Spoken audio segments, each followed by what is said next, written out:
Sir, idea lang po if worth it ba ang Toyota Yaris Cross V non-hybrid as a first car. Salamat. Sige, crisscross, before you buy, tara pag-usapan natin.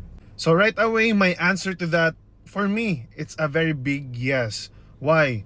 Because as a Toyota Veloz V owner, parang medyo similar lang talaga sila ni Yaris Cross V non-hybrid in a lot of things.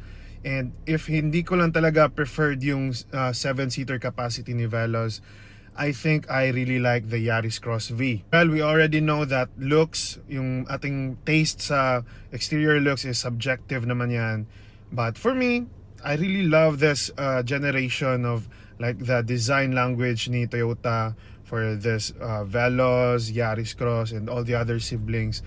And then the interior design as well, very aesthetic. The combination of the materials used, the black dominant color with the blue accents and perhaps ambient light, ang sarap sa mata.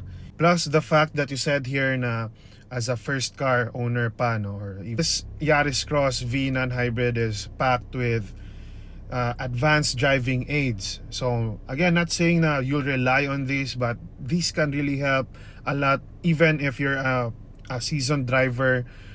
360-degree camera helps you like see all around you, the pre-collision braking system, the lane departure warning, and all the lane keep assist.